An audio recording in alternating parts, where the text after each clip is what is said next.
નમસ્કાર મિત્રો, કેમ છો? મનોજ ટ્યુશન ક્લાસીસની ચેનલમાં આપનું હાર્દિક સ્વાગત છે.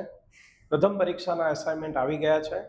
આપણે આજે 12 કોમર્સ એસાઇનમેન્ટમાં ભાગીદારી પ્રવેશના દાખલાનો અભ્યાસ કરવા જઈ રહ્યા છીએ. તો ધોરણ 12 પ્રથમ પરીક્ષાના વિકાસ પરીક્ષાલક્ષી અસાઇનમેન્ટ 2025 વિભાગ ઈ ભાગ 1 પ્રકરણ 5.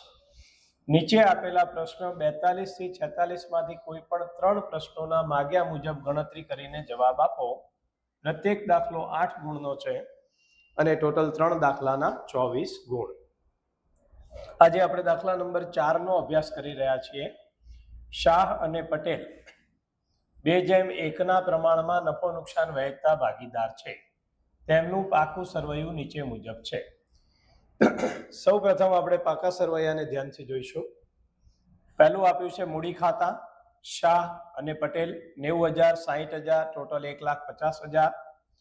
એક અનામત આપી છે, અનામત ભંડોળ, જેને આપણે મૂડી ખાતામાં ભાગીદાર વચ્ચે જૂના પ્રમાણ 2:1 વહેંચીશું. પ્રોવિડન્ટ ફંડ અને લેણદાર બંને દેવા છે. મકાન 1,20,000, દેવાદાર 33, ગાલખાદ અનામત 3,000, બાદબાકી કરીને 30, સ્ટોક 30,000. રોકડ બેંક આપણે રોકડ બેંક ખાતામાં ઉધાર બાજુ બાકી આગળ લાવ્યા તરીકે લખીશું અને અગાઉથી ચૂકવેલ ખર્ચ એ આપણી મિલકત છે. હવાલા તારીખ 31/3/25 ના રોજ, સરવૈયું પણ 31/3/25 નું છે. તારીખ 31/3/25 ના રોજ દેસાઈ ને નવા ભાગીદાર તરીકે નીચેની શરતોએ પ્રવેશ આપ્યો. તો 2 જૂના ભાગીદાર છે, શાહ અને પટેલ, અને એક નવો ભાગીદાર છે, દેસાઈ. પહેલો હવાલો, દેસાઈ તેના ભાગની પ્રમાણસર મૂડી લાવશે. તો દેસાઈને મૂડી કેટલી લાવવાની એ સ્પષ્ટ આપેલી નથી. પ્રમાણસર મૂડી લાવશે એટલે એનું જે નફા નુકસાનનું નવું પ્રમાણ હોય એ પ્રમાણમાં મૂડી લાવશે. અહીંયા નફા નુકસાનમાં નવો ભાગ દેસાઈનો આપ્યો નથી, તો આપણે દેસાઈનો નવો ભાગ પણ શોધવાનો છે, એની પ્રમાણસર મૂડી પણ શોધવાની છે. દેસાઈ તેના ભાગની પાઘડી રોકડમાં લાવશે. નવો ભાગીદાર તેના ભાગની, તો જ્યાં સુધી તેનો ભાગ નહીં શોધાય ત્યાં સુધી પાઘડી શોધાશે નહીં. પાઘડીનું મૂલ્યાંકન 1,80,000 રૂપિયા કરવામાં આવ્યું છે. તો આ જે પેઢીની પાઘડી છે એટલે સમગ્ર પેઢીની, તેમાંથી નવા ભાગીદારના ભાગની પાઘડી શોધીશું અને એને ત્યાગના પ્રમાણમાં વહેંચીશું. મકાનની કિંમતમાં 20% વધારો કર્યો છે, તો મકાન ઉપર આપણો ત્રીજો હવાલો છે એટલે નંબર 3 ટીક કરીશું. સ્ટોકની કિંમતમાં 3,000 નો ઘટાડો છે, ચોથો હવાલો છે, સ્ટોક પર ટીક કરીશું. મિલકત વધે તો પુનઃ મૂલ્યાંકનમાં જમા, મિલકત ઘટે તો પુનઃ મૂલ્યાંકનમાં ઉધાર. સરવૈયામાં મિલકત વધે છે તો પ્લસ કરીશું, ઘટે છે તો બાદ કરીશું. દેવાદાર ઉપર 10% લેખે ગાલખાદ અનામતની જોગવાઈ, પાંચમો હવાલો છે, દેવાદાર ઉપર ટીક કરીશું. દેવાદાર 33,000 છે, 10% ગાલખાદ અનામત એટલે નવા સરવૈયામાં આપણે 3,000 ની જગ્યાએ 3300 બાદ કરીશું. ગાલખાદ અનામત 3,000 વાળી 3300 થઈ એટલે 300 વધ્યું, દેવું વધ્યું, આપણે પુનઃ મૂલ્યાંકનમાં ઉધાર કરીશું. લેણદારની કુલ રકમમાંથી 3,000 હવે ચૂકવવાના નથી, તો લેણદાર ઉપર આપણે છઠ્ઠો હવાલો ટીક કરીશું. 31,000 માંથી સરવૈયામાં 3,000 બાદ થશે અને દેવું ઘટે છે એટલે પુનઃ મૂલ્યાંકનમાં જમા થશે. શાહ તેના ભાગમાંથી એક, જો અહીંયા ભાગમાંથી 1/12 ભાગ અને પટેલ તેના ભાગમાંથી 1/6 ભાગ દેસાઈને આપશે. અહીંયા જ્યારે શબ્દ આવ્યો છે માંથી એટલે આપણને આ રેડીમેડ ત્યાગ આપેલો છે. તો સૌથી પહેલા આપણે ત્યાગ ઉપરથી ત્યાગનું પ્રમાણ અને નવા ભાગીદારનો ભાગ શોધીશું, જેની ગણતરી આપણે અહીંયા કરીશું. ત્યાગ બરાબર, પ્રથમ ભાગીદાર શાહનો ત્યાગ છે 1/12, જેમ બીજા ભાગીદારનો ત્યાગ છે 1/6. બંનેના છેદ સરખા કરીએ તો 1/12 જેમ 2/12. તો આના ઉપરથી આપણને ત્યાગનું પ્રમાણ મળે છે 1/2. તો 1/2 આપણને શું મળ્યું? ત્યાગનું પ્રમાણ.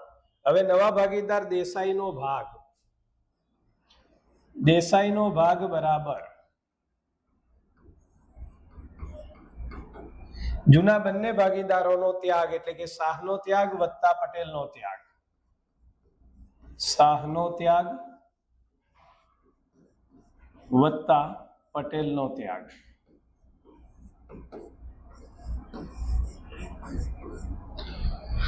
તો દેસાઈ એટલે નવા ભાગીદારનો ભાગ બરાબર શાહનો ત્યાગ વત્તા પટેલનો ત્યાગ. તો શાહનો ત્યાગ શોધ્યો આપણે 1/12 વત્તા પટેલનો ત્યાગ શોધ્યો 2/12 બરાબર જવાબ આવ્યો 3/12.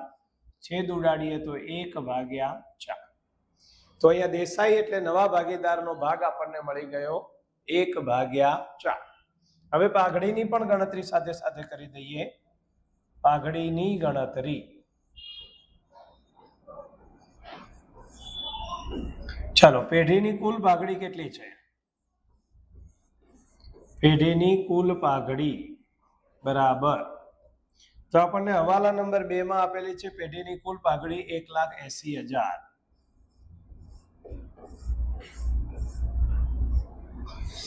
ચાલો, એના ઉપરથી આપણે દેસાઈની પાઘડી શોધીશું નવા ભાગીદારની. દેસાઈની પાઘડી બરાબર 1,80,000 ગુણ્યા 1/4 બરાબર 45,000 રૂપિયા. આ દેસાઈની પાઘડી છે. આપણે શાહ અને પટેલ વચ્ચે ત્યાગના પ્રમાણ 1/2 માં વહેંચીશું. અહીંયા નવો ભાગીદાર પાઘડી રોકડમાં લાવે છે તો એની 2 આમનોંધ થશે. ઘણીવાર પરીક્ષામાં આમનોંધ પણ પૂછાય છે. તો રોકડ ખાતે ઉધાર તે પાઘડીના પ્રીમિયમ ખાતે.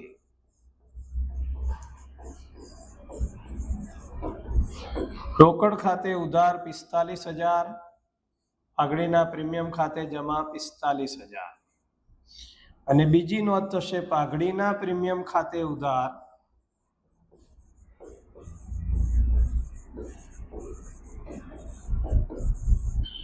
તે શાહના મૂડી ખાતે તે પટેલના મૂડી ખાતે.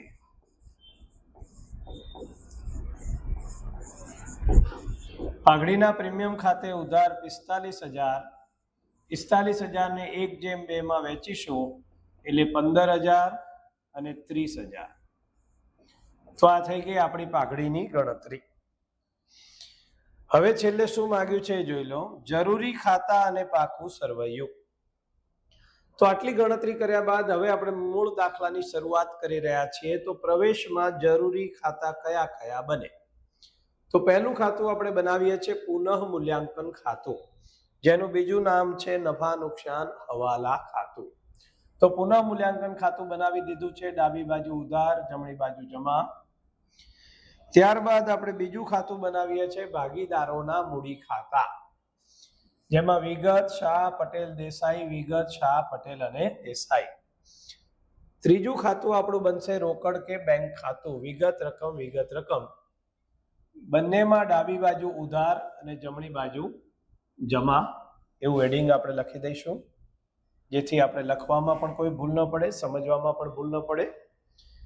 ત્યારબાદ છેલ્લું આપણે બનાવીશું પાકું સરવૈયું, મૂડી દેવા, રકમ, મિલકત લેણા અને રકમ. તો આ થયા આપણા જરૂરી ખાતા અને પાકું સરવૈયું. હવે આપણે દાખલાની શરૂઆત કરી રહ્યા છીએ. તો સૌ પહેલા આપણે જૂના સરવૈયામાંથી મૂડી ખાતામાં જમા બાજુ લખીશું 90,000, 60,000 શાહ અને પટેલમાં. તો મૂડી ખાતામાં જમા બાજુ લખીશું આપણે બાકી આગળ લાવ્યા. શાહમાં 90,000, પટેલમાં 60,000.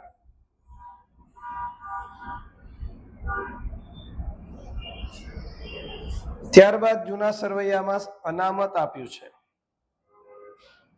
અનામત ભંડોળ છે 3,000 રૂપિયા. જૂનું પ્રમાણ છે 2/1. તો 2/1 માં અનામત ભંડોળ પણ આપણે મૂડી ખાતામાં જમા બાજુ વેચીશું. તો મૂડી ખાતામાં જમા બાજુ અનામત ભંડોળ.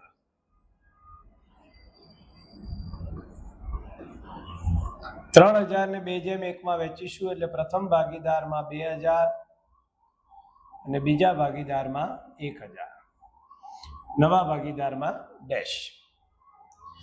ત્યારબાદ જૂના સરવૈયામાંથી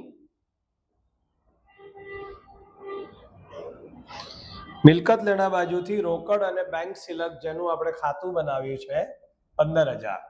તો એ 15,000 આપણે રોકડ બેંક ખાતામાં ઉધાર બાજુ બાકી આગળ લાવ્યા તરીકે લખીશું. બાકી આગળ લાવ્યા 15,000. તો જૂના સરવૈયામાંથી મૂડી, અનામત અને રોકડની બાકીઓ અને અનામત લખાઈ ગઈ. હવે આપણે શરૂઆત કરીશું પ્રથમ હવાલાથી. તો પ્રથમ હવાલો છે દેસાઈ તેના ભાગની મૂડી પ્રમાણસર લાવશે જેની ગણતરી છેલ્લે થશે.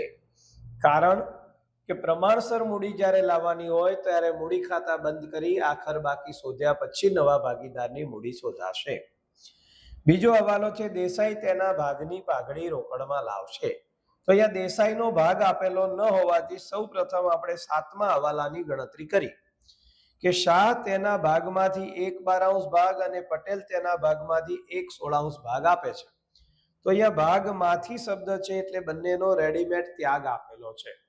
તો ત્યાગ છે 1/12 અને 1/6. એને પ્રમાણમાં ગોઠવ્યા, છેદ સરખા કર્યા. તો 1/6 ને આપણે 2 વડે ગુણવાથી 2/12 થયા. બંનેના છેદ સરખા થયા એટલે આપણને ત્યાગનું પ્રમાણ મળ્યું 1/2. ત્યાગનું પ્રમાણ આપણે પાઘડી વેચવા માટે શોધ્યું. એના ઉપરથી નવા ભાગીદારનો ભાગ પણ શોધીએ. તો જૂના બંને ભાગીદારોના ત્યાગનો સરવાળો એટલે કે શાહનો ત્યાગ વત્તા પટેલનો ત્યાગ. શાહનો ત્યાગ 1/12, પટેલનો ત્યાગ છેદ સરખા કર્યા પછીનો 2/12 બરાબર 3/12. છેદ સરખા છે એના એ રહેશે. અંશ અંશનો સરવાળો 1 + 2 એટલે 3. 3 અને 12 ના છેદ ઉડાડ્યા એટલે 1/4 નવા ભાગીદારનો ભાગ મળ્યો. હવે દેસાઈ તેના ભાગની પાઘડી રોકડમાં લાવે છે. પેઢીની પાઘડીનું મૂલ્યાંકન 1,80,000 કર્યું છે. તો પેઢીની કુલ પાઘડી 1,80,000 છે. દેસાઈ તેના ભાગની એટલે દેસાઈનો ભાગ છે 1/4. તો 1,80,000 ગુણ્યા 1/4 એટલે 45,000 પાઘડી રોકડમાં લાવે છે. જેની પ્રથમ આમનોંધ થશે રોકડ ખાતે ઉધાર તે પાઘડીના પ્રીમિયમ ખાતે. તો એની અસર આપણે આપીશું રોકડ ખાતામાં ઉધાર બાજુ પાઘડીના પ્રીમિયમ ખાતે. પાઘડીના પ્રીમિયમ ખાતે 45,000 રૂપિયા. ત્યારબાદ એની બીજી આમનોંધ પાઘડીને જૂના ભાગીદારો વચ્ચે ત્યાગના પ્રમાણમાં વેચાશે. તો પાઘડીના પ્રીમિયમ ખાતે ઉધાર 45,000, તે શાહના મૂડી ખાતે 15,000, તે પટેલના મૂડી ખાતે 30,000. તો એની પણ અસર આપણે આપીશું મૂડી ખાતામાં જમા બાજુ. મૂડી ખાતામાં જમા બાજુ લખાશે પાઘડીના પ્રીમિયમ ખાતે.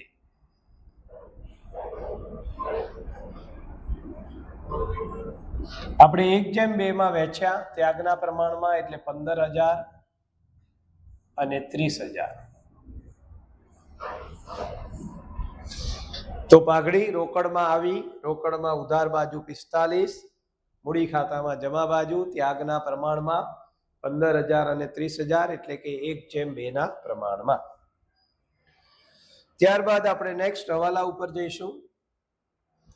હવાલા નંબર 3 મકાનની કિંમતમાં 20% વધારો. મકાન કેટલું આપેલું છે 1,20,000. કેટલો વધારો કરવો છે 20%. તો 1,20,000 ના 20% બરાબર 24,000. પુનઃ મૂલ્યાંકન ખાતામાં જમા બાજુ મકાન ખાતે 24,000. એની બીજી અસર આપીશું પાકા સરવૈયામાં. મિલકત લેણા બાજુ મકાન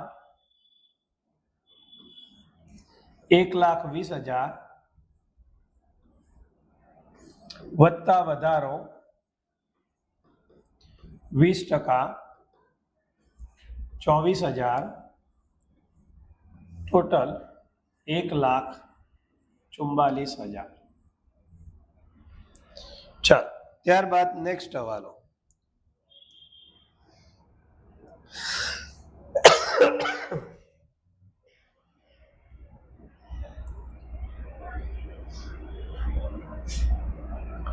સ્ટોકની કિંમતમાં 3,000 નો ઘટાડો. ચાલો સ્ટોક કેટલો છે 30,000. 3000 નો ઘટાડો, તો 3000 મિલકત ઘટે છે પુનઃ મૂલ્યાંકનમાં ઉધાર બાજુ,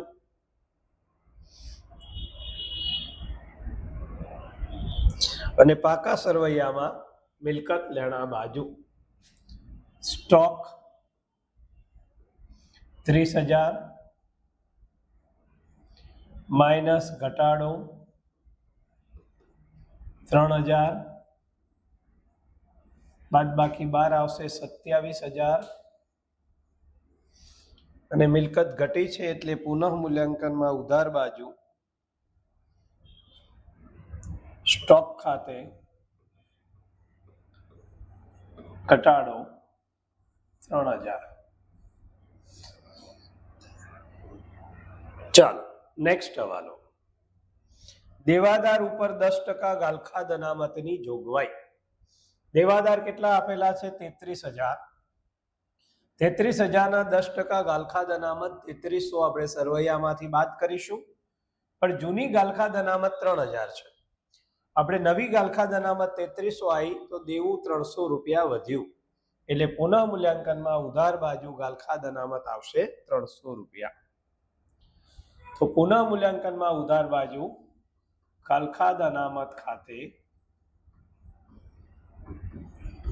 નવી ગાલખાદ અનામત 3300, એમાંથી જૂની ગાલખાદ અનામત 3,000 બાદ કરતા તફાવત 300 રૂપિયા.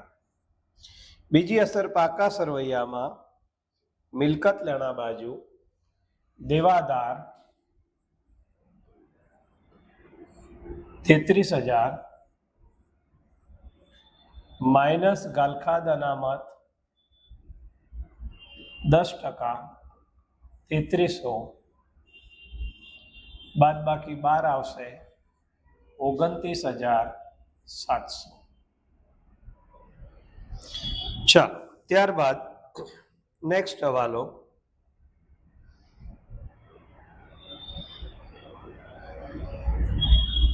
લેણદારોની કુલ રકમમાંથી 3,000 રૂપિયા હવે ચૂકવવાના નથી, એટલે કે લેણદારમાં 3,000 નો ઘટાડો. લેણદાર આપેલા છે 31,000. લેણદાર એટલે દેવું ઘટે છે, પુનઃ મૂલ્યાંકન ખાતામાં જમા બાજુ લેણદાર ખાતે ઘટાડો 3,000. બીજી અસર પાકા સરવૈયામાં મૂડી દેવા બાજુ લેણદાર જૂના સરવૈયામાં આપેલા છે 31,000 માઇનસ ઘટાડો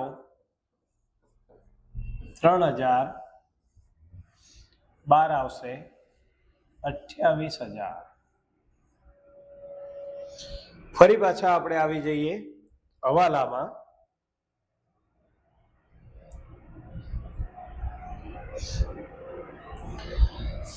લેણદારનો હવાલો પતી ગયો, છેલ્લો હવાલો આપણે પહેલા લેવાઈ ગયો છે, એટલે ઓવરઓલ આપણે બધા જ હવાલા પૂરા થયા, ફક્ત પહેલો હવાલો બાકી રહ્યો. કયો? દેસાઈ તેના ભાગની પ્રમાણસર મૂડી લાવશે. આ હવાલો ગણતા પહેલા આપણે પુનઃ મૂલ્યાંકન ખાતું અને મૂડી ખાતા બંધ કરવા પડશે, અને પુનઃ મૂલ્યાંકન ખાતું અને મૂડી ખાતા બંધ કરતા પહેલા જૂના સરવૈયાની બાકીની એન્ટ્રીઓ નવા સરવૈયામાં મૂકવી પડે. તો મૂડી લખાઈ ગઈ, મૂડી ખાતામાં બાકી આગળ લાવ્યા, અનામત ભંડોળ મૂડી ખાતામાં વેચાઈ ગયું, લેણદારમાં હવાલો આવી ગયો, તો બાકી રહ્યું ઓનલી ફોર પ્રોવિડન્ટ ફંડ. કેટલું છે? 16,000 રૂપિયા. તો પ્રોવિડન્ટ ફંડ આપણે પાકા સરવૈયામાં બતાવીશું. મૂડી દેવા બાજુ 16,000 રૂપિયા. તો મૂડી દેવા બાજુ પ્રોવિડન્ટ ફંડ 16,000 રૂપિયા. ચાલો ત્યારબાદ જૂના સરવૈયામાંથી મિલકત લેણા બાજુ જોઈશું, જે એન્ટ્રીઓ આપણી બાકી હોય તે. તો મકાન આવી ગયું છે, સ્ટોક આવી ગયો છે, રોકડ બેંક આપણે રોકડ બેંક ખાતામાં બાકી આગળ લાવ્યા તરીકે બતાવી દીધું છે. અગાઉથી ચૂકવેલ ખર્ચ 5,000, તો નવા પાકા સરવૈયામાં અગાઉથી ચૂકવેલ ખર્ચ 5,000 બતાવીશું. મિલકત લેણા બાજુ અગાઉથી ચૂકવેલ ખર્ચ 5,000 રૂપિયા. હવે જૂના સરવાયાની બધી એન્ટ્રી મુકાઈ ગઈ છે. હવે આપણે ક્રમશઃ ખાતા બંધ કરીશું.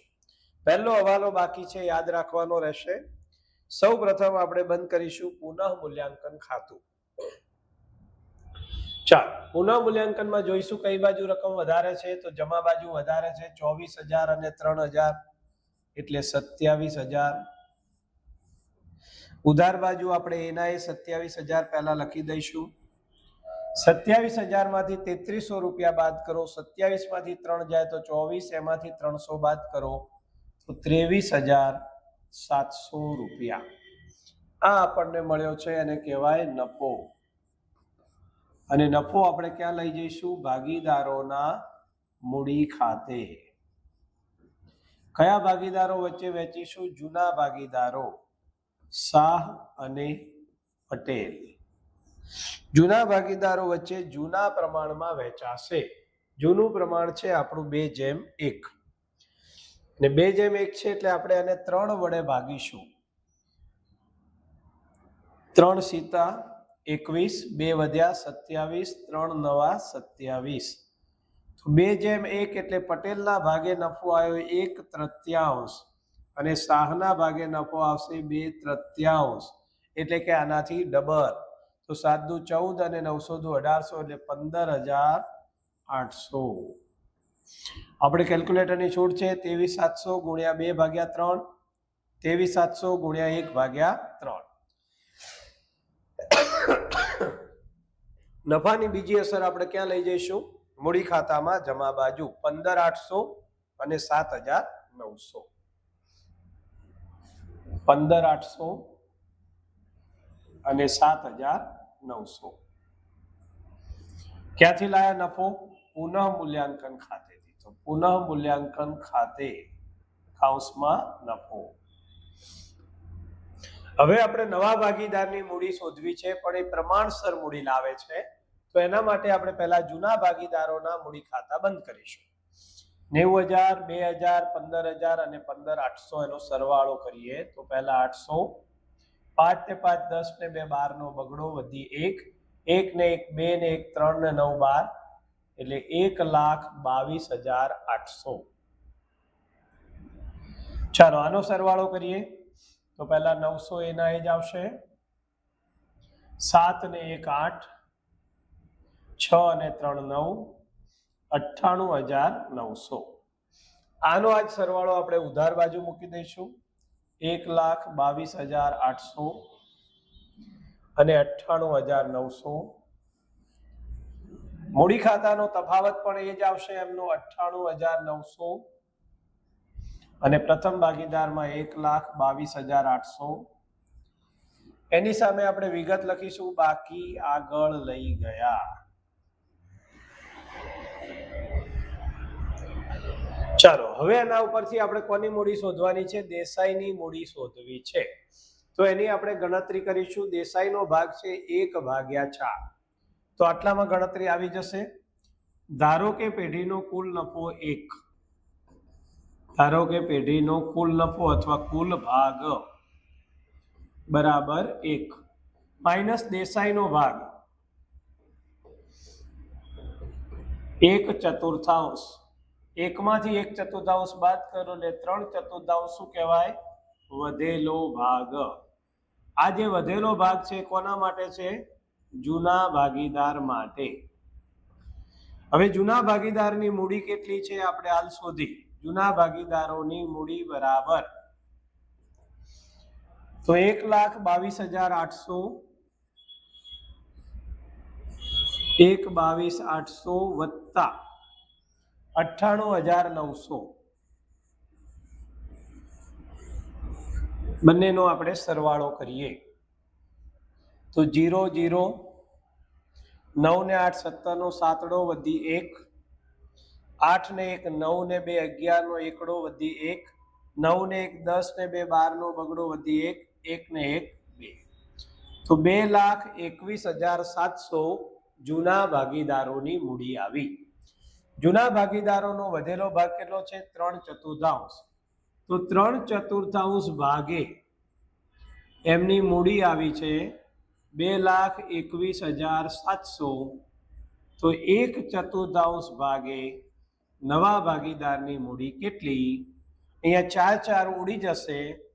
2,21,700 ને 3 વડે ભાગી દો તો 3 સીતા 21, 1 વધ્યો 11, 3 તરી 9, 2 વધ્યા 27, 3 નવા 27, તો 73,900 રૂપિયા નવા ભાગીદારે મૂડી લાવવાની રહેશે.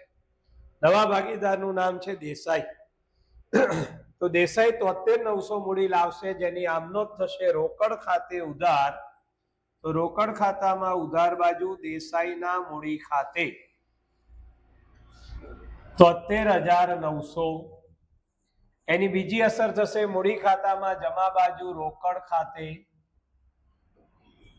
દેસાઈમાં 73,900. દેસાઈનો સરવાળો મૂડી ખાતાનો એનો જ થશે 73,900. ઉધાર બાજુ પણ એના જ લખીશું 73,900 અને ડિફરન્ટ પણ આવશે 73,900. તો આ રીતે ત્રણેયના મૂડી ખાતાની આખર બાકી આવી ગઈ. એ જ રીતે આપણે રોકડ બેંકની પણ આખર બાકી શોધી કાઢીએ.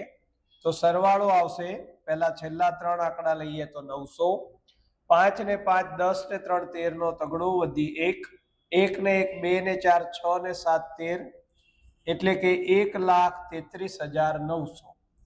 આ બાજુ પણ આપણે લખીશું 1,33,900. તફાવત પણ 1,33,900. આ જે શોધ્યું એ રોકડ ખાતાની આખર બાકી કહેવાય. બાકી આગળ લઈ ગયા. તો મૂડી ખાતાની બાકી અને રોકડ ખાતાની બાકી બંને આપણે પાકા સરવૈયામાં લઈ જઈશું. પહેલા રોકડની બાકી 1,33,900. તો મિલકત લેણા બાજુ રોકડ શિલક અથવા રોકડ બેંક 1,33,900. ચાલો મૂડી ખાતાની બાકી પણ લાવી દઈએ. તો મૂડીની બાકી 1,22,800, 1,22,800, 98,900 અને ત્રીજા ભાગીદારની મૂડી આપણે શોધી 73,900.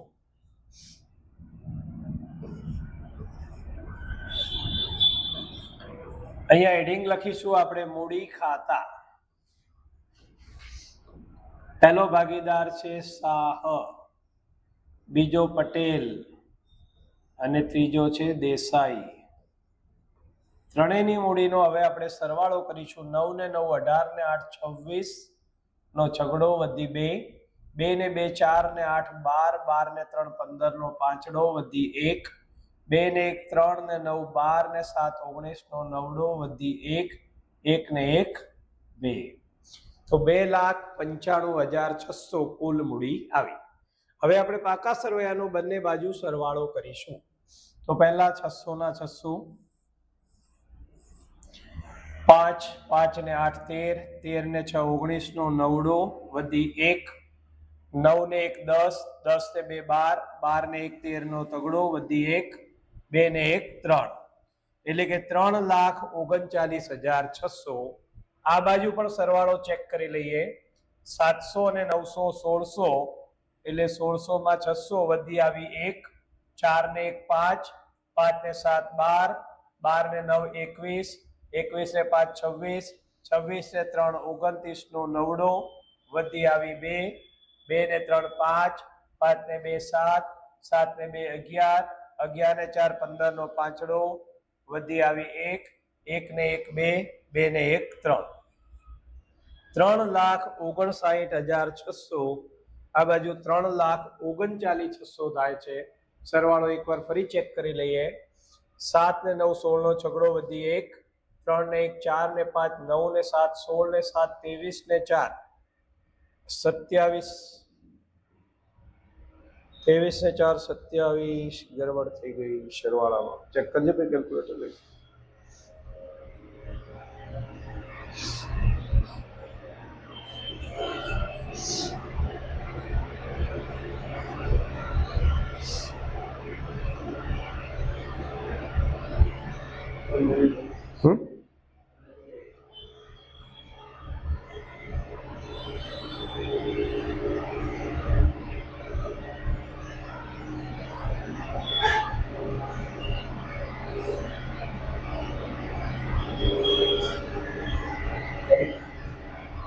તો 39 ને 59 20,000 ની ભૂલાય. પેલી બાજુ 39 આવે ને?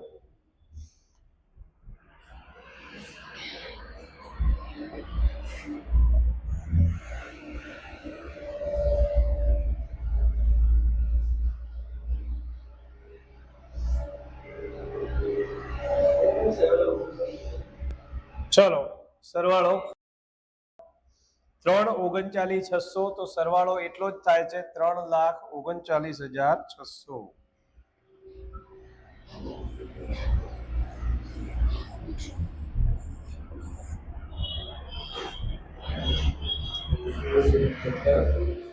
કટ કરી દઈએ.